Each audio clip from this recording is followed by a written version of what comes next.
Issues on the Mi 11X or the Poco F3 which you should know of before you buy the device.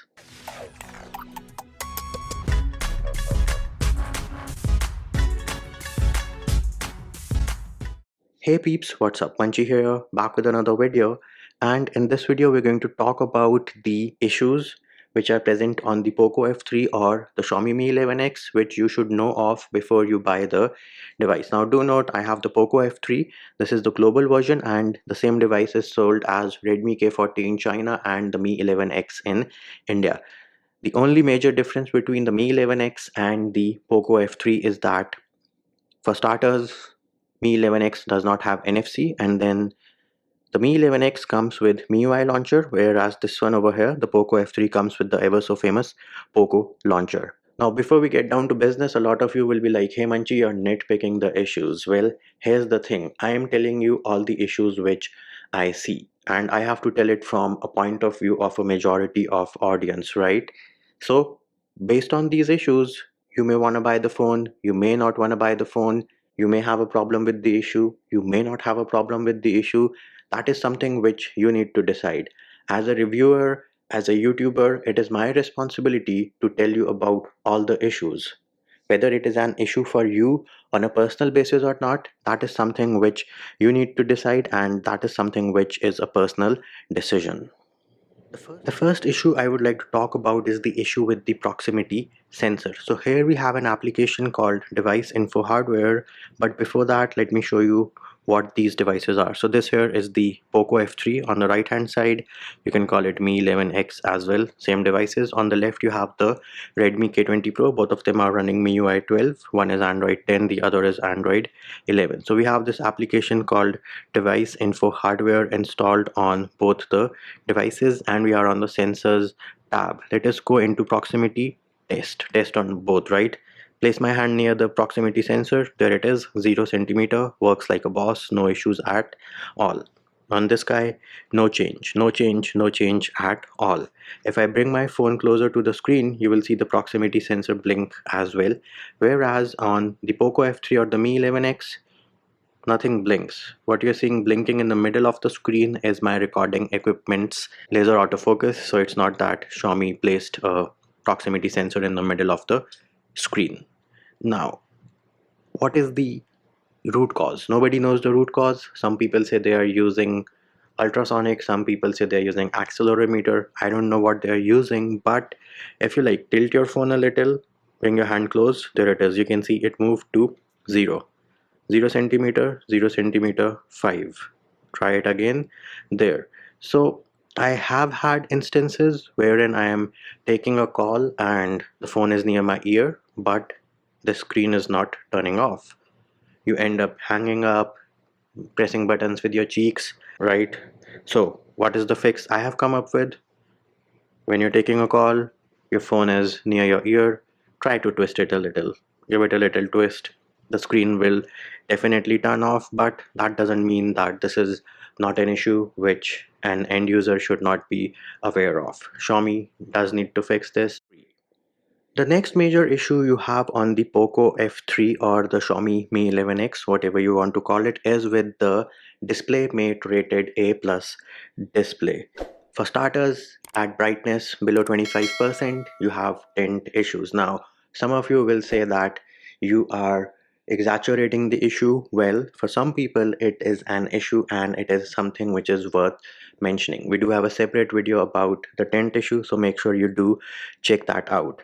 Next up, the display is not capable of variable refresh rate, as in it can only go to 60, 90 and 120. So if I open the DRM info application, you will see 60, 90 and 120. So how does this affect you? It affects you in the fact that, let us say you are watching a YouTube video which is at 50 fps. The display will still be at 120 hertz. It's not going to scale down to 50 or say 30. So you only have 60, 90 and 120. And to make it even worse, if you go into settings and display refresh rate, you can only choose 60 and 120. So you cannot set it to 90 hertz to say save some battery in case you want to do that, but we do have a workaround for that as well. Video for that should be coming soon, or it would already be in the description on this video. Another issue which you should know of is that there is no DC dimming. So let me bring my Redmi K20 Pro into the picture so that we can compare. And if you go into display settings on the K20 Pro, you will see you have something called anti-flicker mode. That option is missing on the Poco F3 or the Xiaomi Mi 11X. What does anti-flicker mode do? Some of you may know this as DC dimming, but it prevents extensive flickering and reduces eye strain in low light conditions. So that is something which definitely happens, which is why this feature is present on the Redmi K20 Pro, but I'm not sure why it is not present on the Poco F3. Do note this is a high refresh rate device. You can go up to 120 Hz, so it all but makes sense to have that feature, but the geniuses over at Xiaomi and Poco decided to not include that feature, and remember, it does give some people headaches. Oh, and another issue before I forget, and that issue is the fact that there have been reports that the display goes dim after an hour of gaming. That is, the brightness is reduced automatically. Now, all of these things might be a software issue or they might be an hardware issue.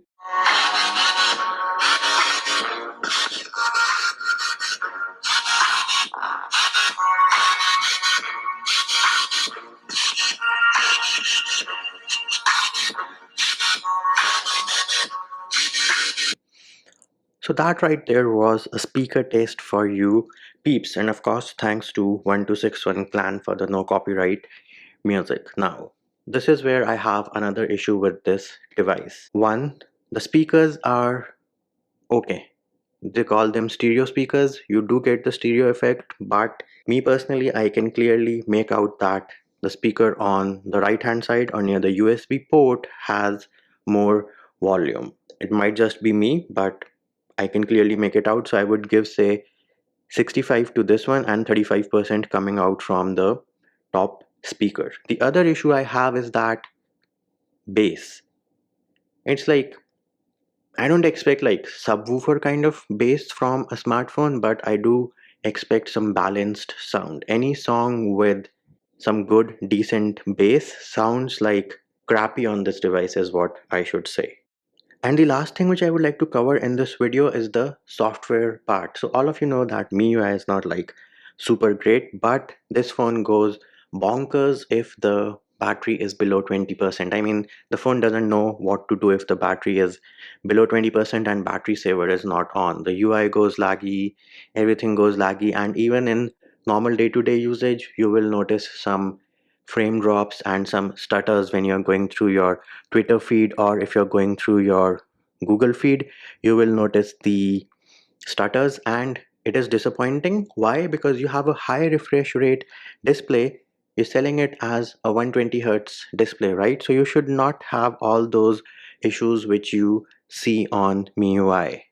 So all those issues out of the way, and the fact that I told you all the issues which I found on the device, sometimes I wonder, like, companies like DisplayMate and your benchmark scores and the Dolby people, how come they certify devices with so many issues, right?